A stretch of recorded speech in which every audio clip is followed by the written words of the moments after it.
साथ चर्चा करने के लिए मौजूद हैं आईपीएस सुभाष चंद्र दुबे। सर, आपका स्वागत है। सर, मेरा आपसे पहला प्रश्न यही है, आईपीएस बनने के बाद सबसे पहले आपकी पोस्टिंग कहाँ हुई और आज आप आजमगढ़ रेंज के डीआईजी हैं, तो यहाँ तक का सफ़र कैसे तय हुआ? कुछ खट्टे मीठे अनुभव बताएं। लंबे सफ़र को मैं बहुत संक्षेप में अपनी तरफ से रखूँगा। 2005 बैच का आईपीएस अधिकारी हूँ। उत्तर प्रदेश संवर्ग में चयनित होने के बाद ट्रेनिंग के पश्चात एएसपी के रूप में पहली पोस्टिंग लखनऊ में रही। अंडर ट्रेनिंग और रेगुलर दोनों एएसपी का पीरियड लखनऊ में बीता। उसके पश्चात 14 जिलों में मैं कप्तान रहा, जिनमें से एक ज़िले में 2 बार भी रहा, जो गाजीपुर ज़िला है। इसके अतिरिक्त कन्नौज, श्रावस्ती, हाथरस, औरैया, कानपुर देहात, सोनभद्र, इलाहाबाद, आगरा, मुजफ्फरनगर, झांसी, भदोही, सहारनपुर, गाजीपुर, दोबारा, इन जिलों में मैं कुछ जगह पर पर्याप्त समय, कुछ जगह थोड़े समय के लिए बतौर कप्तान कार्यरत रहा। इसके साथ साथ पुलिस सेवा के इस सफ़र में मैं ये महसूस करता हूँ कि हमने काफ़ी कुछ सकारात्मक चीज़ें दिन प्रतिदिन की पुलिसिंग में सीखी है। बहुत सारे लोगों ने विशेष प्राप्त की हैं, दुआएं प्राप्त की हैं। बहुत कुछ खट्टे मीठे अनुभव भी रहे हैं, लेकिन मेरा मानना है कि इन सारी चीज़ों को मिला करके जो एक नसीहत या शिक्षा मिलती है, दिन प्रतिदिन के अनुभव से जो हम सीखते हैं, उनको मिला करके दिन प्रतिदिन आप एक बेहतर इंसान और बेहतर पुलिस ऑफिसर बनते हैं। सर, मेरा अगला प्रश्न आपसे यही है, आजमगढ़ परिक्षेत्र का कार्यभार संभालने के बाद सबसे पहले आपने प्रेस कॉन्फ्रेंस में पत्रकारों से बातचीत करते हुए कहा था, पीड़ितों को न्याय और अपराध पर अंकुश लगाना प्राथमिकता होगी, तो इस संकल्प में कितनी सफलता मिली? मैं कह सकता हूं कि 6 माह पहले जब मैंने रेंज में एचडीआईजी कार्यभार संभाला था, तो जो बातें कही थी वो वही बातें हैं जो मैं जहां भी रहा हूं हमेशा प्राथमिकता में रखता रहा हूं। यहाँ भी मेरी कोशिश होती है कि मेरे पास कोई भी व्यक्ति जो अपना कोई फरियाद लेके आए, मैं अंतिम व्यक्ति हूँ उसकी समस्या का निस्तारण करने के लिए, मेरे आगे उसको न जाना पड़े। इस प्रयास में मैं कमोबेश हमेशा सफल रहा हूँ और यही एकमात्र मैं सफलता का स्केल मानता हूँ। मेरा प्रयास ये रहता है कि यही व्यवस्था थाने लेवल पर इंश्योर हो जाए कि अगर थानाध्यक्ष के पास ही व्यक्ति पहली बार मिले और वहाँ के लेवल पर ही उसका अगर सही काम है होने लायक तो हो जाए, और अगर काम उसका होने लायक नहीं है तो भी उसको मौके का वेरिफिकेशन करके, सत्यापन करके, जांच करके वहाँ पर जांच अधिकारी द्वारा बता दिया जाए कि आपके काम में ये गलत चीज़ पाई गई है और इस कारण ये नहीं हो सकता, तो शायद फिर उसको आगे मास के रूप में मैं कह सकता हूँ कि एक ज़्यादा से ज़्यादा प्रतिशत के लोग फिर दोबारा कहीं जाना पसंद नहीं करेंगे। सर, मेरा अगला प्रश्न आपसे ये है कि विकास दुबे इतना बड़ा अपराधी था तो पुलिस की नज़र उस पर आखिर क्यों नहीं गई, और जब पुलिस उसके हाथ दबिश देने गई तो पुलिस बुलेट प्रूफ जैकेट में क्यों नहीं थी? आखिर ये चूक कहाँ हुई? देखिए, मैं अन्य जगह पर तो कोई टिप्पणी नहीं करूँगा, क्योंकि मेरे कार्यक्षेत्र में जो हमारी स्थिति है हम उस पर ज़्यादा सटीक टिप्पणी करेंगे। इतना ज़रूर कहेंगे कि उस घटना से हम सभी लोगों ने भविष्य के लिए एक नसीहत ली है। वो नसीहत ये है कि हम कभी भी दबिश की कार्रवाई वेल प्लान्ड वे में करेंगे। बुलेट प्रूफ जैकेट, पटका के साथ साथ पूरी जो गाइडलाइन है एसओपी, उसको फॉलो करते हुए हम लोग इसमें कार्रवाई करेंगे, जिससे किसी भी प्रकार की क्षति से, किसी भी प्रकार से ड्रॉबैक से हमेशा बचा जा सके। सर, अगला प्रश्न मेरा ये है, हर इनकाउंटर के बाद पुलिस पर सवाल उठते हैं, और उठे भी क्यों ना, जब पुलिस एक ही स्क्रिप्ट हर बार दोहराती है कि अपराधी पिस्टल छीनकर भाग रहा था, या गाड़ी खराब हो गई थी। क्या इतनी लचर है हमारी व्यवस्था? क्या इतनी कमज़ोर है हमारी पुलिस कि गिरफ्त में होने के बाद भी अपराधी पिस्टल छीनने में कामयाब हो जाता है? आखिर इस पर आप क्या कहेंगे? इसके बारे में मैं ज़्यादा कुछ न कहते हुए सिर्फ इतना कहूँगा कि पुलिस के बारे में बहुत सारी भ्रांतियाँ हैं। हर किसी को जैसे आत्मरक्षा का अधिकार है वैसे पुलिस को भी आत्मरक्षा का अधिकार है। अगर कोई भी हमारे ऊपर हमलावर होगा तो हम अपना सेल्फ डिफेंस करेंगे। पुलिस को कोई अतिरिक्त अधिकार नहीं प्राप्त है। यहाँ मैं स्पष्ट करना चाहूँगा कि ये वही अधिकार है जो समाज के हर व्यक्ति को प्राप्त है। जैसे आप राइट टू सेल्फ डिफेंस रखते हैं वैसे ही पुलिसकर्मी भी समाज के एक अभिन्न अंग के रूप में, एक नागरिक के रूप में राइट टू सेल्फ डिफेंस रखते हैं। तो निश्चित रूप से किसी भी प्रकार का जो इनकाउंटर जो कहा जाता है, मैं यही कहूँगा कि इनकाउंटर पुलिस करती नहीं हो जाता है। अगर पुलिस को सेल्फ डिफेंस की आवश्यकता पड़ती है, अगर कभी भी अपराधी उसके ऊपर हावी होता है तो वो अपनी मजबूरी में आत्मरक्षा के लिए पुलिस न्यूनतम बल प्रयोग करती है। अब इसको कहाँ क्या रूप दिया जाता है उसके बारे में मुझे नहीं कहना है। मैं सिर्फ इतना ही कहूँगा कि ये सारी प्रक्रिया बाद में मजिस्ट्रियल जांच भी होती है।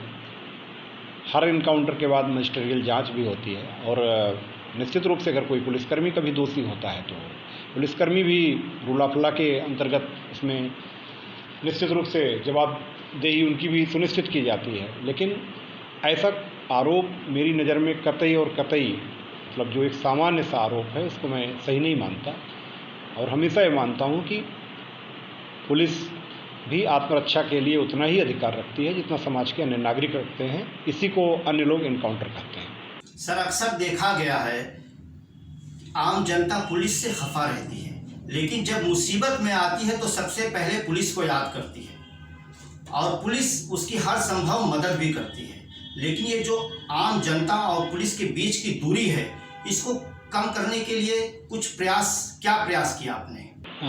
मैं यहाँ पर इसको दो नज़रिए से देखता हूँ। बिल्कुल सही है कि हमको ज़्यादा से ज़्यादा इसमें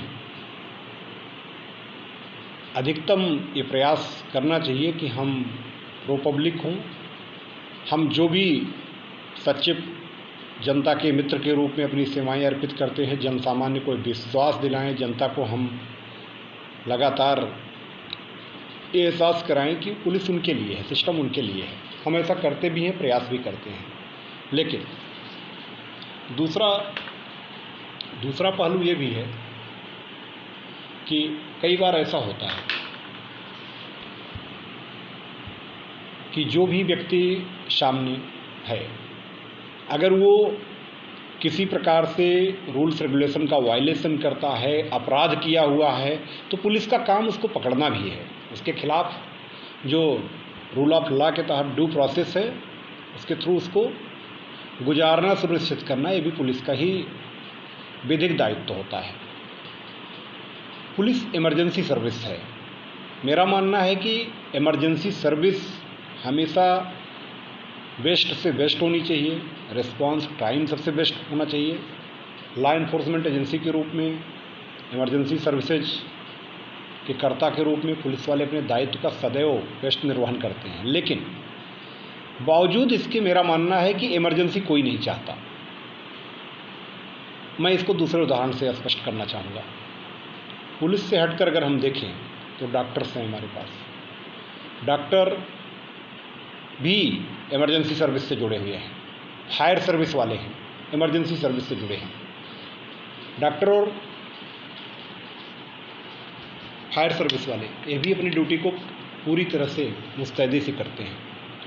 उस मुस्तैदी में हमने ये महसूस किया है कि आम आदमी इनको काफ़ी पुलिस की तुलना में ज़्यादा अच्छे से पेश आता है। इसका दो कारण है।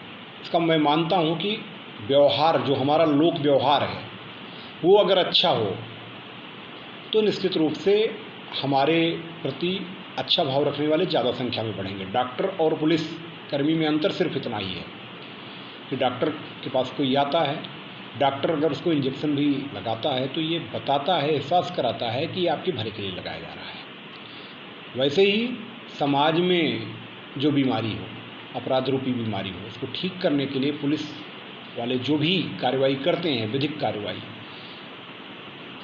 वो आम लोगों को अगर हम ये एहसास दिला सकें कि उनके भले के लिए है, तो हर आदमी इसको अप्रिशिएट करेगा और करता भी है। हम इस विश्वास को दिलाते भी हैं। लेकिन मेरा मानना है कि इसमें अंतर कहीं ना कहीं से व्यवहार को लेकर शिकायत आती है।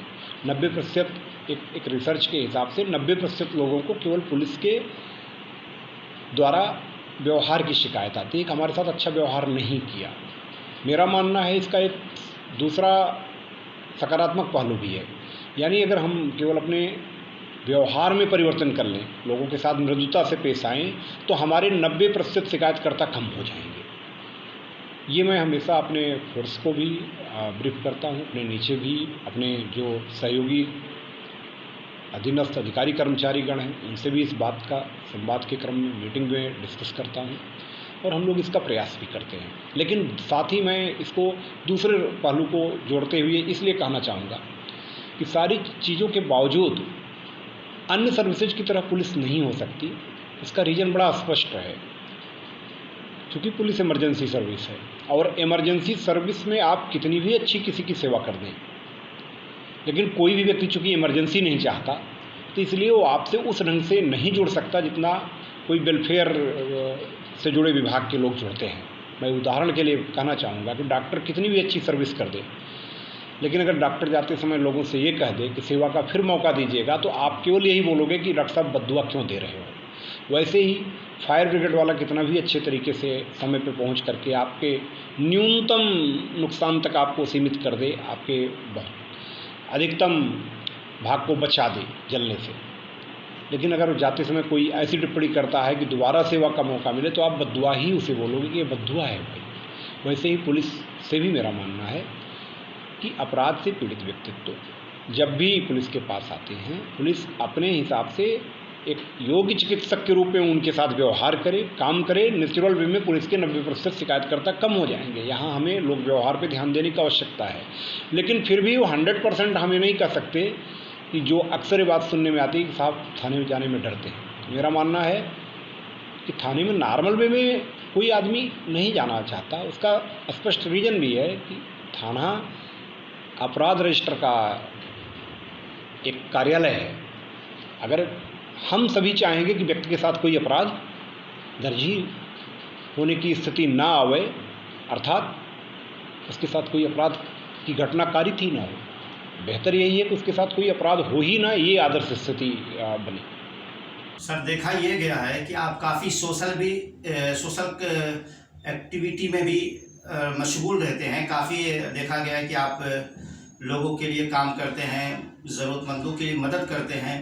तो ये एनर्जी जो है आपकी है, ये एनर्जी इतनी कहाँ से लाते हैं? कि मेरा मानना है कि सोशल वर्क तो हर व्यक्ति अपनी क्षमता के हिसाब से करता है, न्यूनाधिक करता है।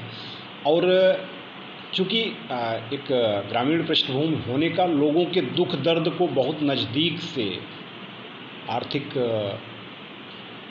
पहलू, सामाजिक पहलू, सबको बहुत नज़दीक से गांव का होने के कारण, देखने का मौका मिलने के कारण, मैं लोगों के दुख दर्द को ज़्यादा महसूस करता हूं, उनसे अपने को कनेक्ट पाता हूं। तो मेरा ये प्रयास, अगर मैं पुलिस अधिकारी ना होता तो भी मैं वो काम करता। मुझे लगता है कि पुलिस ऑफिसर के रूप में मुझे एक दैव संयोग से, दैव कृपा से, भगवत कृपा से एक अच्छा प्लेटफार्म मिला है, जहां हम ज़्यादा से ज़्यादा लोगों की सेवा कर सकते हैं, ज़्यादा से ज़्यादा लोगों को रिलीफ दे सकते हैं, उनकी दुआएं पा सकते हैं। इस बारे में मैं हमेशा एक चीज़ ही कहता हूँ अपने अधीनस्थ सारे सहयोगियों से, पुलिस अधिकारी कर्मचारी सभी से, कि जो भी हमारे पास आते हैं, थाने पर आवें चाहे किसी अधिकारी के कार्यालय पे आवें, हम उनसे उसी रूप में व्यवहार करें।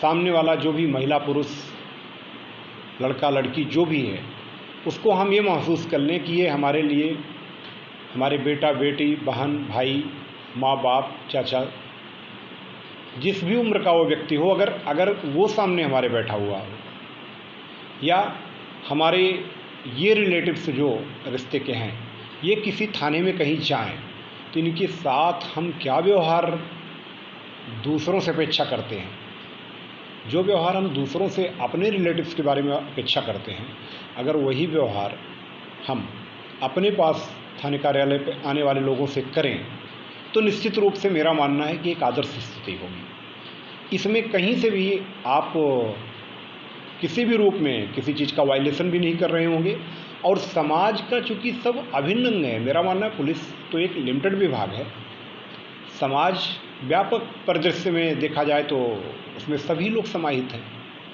तो हम समाज के अभिन्न अंग हैं, कहीं से उसमें दूर नहीं है। और अगर वृक्ष की शाखा अपने वृक्ष को हरा भरा रखने में अपना अणुमात्र भी प्रयास कर सके, योगदान उसमें दे सके, तो वृक्ष की शाखा भी उतनी ही खुश होगी। तो पुलिस सर्विस भी मैं मानता हूँ कि समाज की एक शाखा है, एक समाज का एक अभिन्न अंग है और समाज में पुलिस को अच्छी बात यह है कि वो कार्य मिला हुआ है जिसमें लोगों की पीड़ा दूर करके, अन्याय अत्याचार अनीति का प्रतिकार करके, रूला फल्ला के दायरे में रहते हुए विधिक रूप से, कानूनी रूप से जो दोषी हों उनको दंडित कराने में आपकी बहुत अहम भूमिका होती है। तो इससे ज़्यादा मेरी समझ से समाज को परिष्कृत करने में, समाज को पारदर्शी बनाने में और समाज को हर प्रकार से कल्याणकारी बनाने में किसी और को इतना गुरुतर रोल पुलिस जैसा नहीं मिला है। इसलिए हर पुलिस अधिकारी को ये महसूस करते हुए हमेशा अपना बेस्ट पॉजिटिवली समाज के हित में करना चाहिए। हमारे साथ थे तेज तर्रार आईपीएस ऑफिसर सुभाष चंद्र दुबे। आपने देखा हर सवाल का बेबाक से आजी साहब ने जवाब दिया। हमारे साथ जुड़ने के लिए उनका धन्यवाद। इस दुनिया की ताजा तरीन खबरों से जुड़ने के लिए सब्सक्राइब करें हमारा चैनल, दबाएं इस बेल आइकन को और वीडियो पसंद आने पर लाइक, शेयर और कमेंट जरूर करें।